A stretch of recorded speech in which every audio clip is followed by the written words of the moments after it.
Hello guys! So naanapod mi diri sa car si Bukay nangita o kanang lechon. Sa among pagsulod wa mi nakita na lechon, so mi adto mi og laing lugar. So part gyapon ni siya sa car. So wala mi kabalo asan ni siya dapit sa car basta naay available na lechon. So nangaon mi diri kay akong ate nangala og lechon kay wala siya kakuan kanang katilaw sa unsa kalami ang lechon sa car. After that, ani din mi diri sa mga pasalubong ng bayan. Diri gyapon ni siya sa Cebu na malit mi og utap, Obi, Marcel ug uban pa kay dalon siya pag uli. So nagkuan din mi kanang nag-check-in din mi diri sa Diamond Suite Hotel. So nice kaayo ang ambience diri guys kay dako siya dayon humot dayon dili siya crowded. So mao na mong mga bagahe hastang daghana.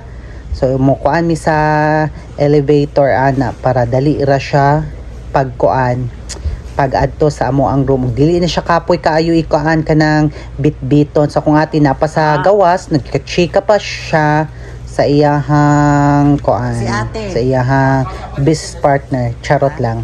So naguna na mi diri og saka kay panghatod na lagi ang mga gamit. Mga si Kuya Janelle, mo nang uyab ni ate din iyahang duha ka angel. So ako na mga pag-umangkon. So naguba jud ni ang ako ang kuan diri. Ako ang si tawag ana. Ako ang tripod, akong gimbal, char lang. So hello Hana. So nag-vlog ta diri guys while magpaabot na mag-open ang elevator. So naanami sa amuang way padulong sa amuang room. So nangita pas ko asa ang amuang room ani. So tara na guys, nana diri social kaayo with locker na mga card.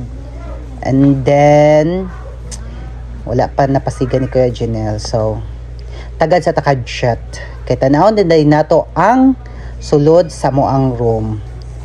Oh wow, look at that guys, very nice and color white and basta mao na siya. So look at the inside our room. Oh diba, dako kaayo, sige jud ming upat. So actually luag ra jud kaayo siya. Kay dako kaayo guys ang ang bed. So nice kaayo guys kay humot kaayo siya sa sulod. And then ay mga free dira na mga drinks, coffee, pangdala na ako diri sa iligan. Tara. The cortina is very bagha. Tara na mo mga bagahe. So ready na mi mo ready na mi mo arrange kay gipang kapoy taon mig lakaw bisan asa. So ang pinaka-importante na dalon yun sa maglakaw is water because water is life. Nakakuan pa jud ko dira volleyball short. So that's all for today's video guys. Paalam muna dahil mag-rest muna kami.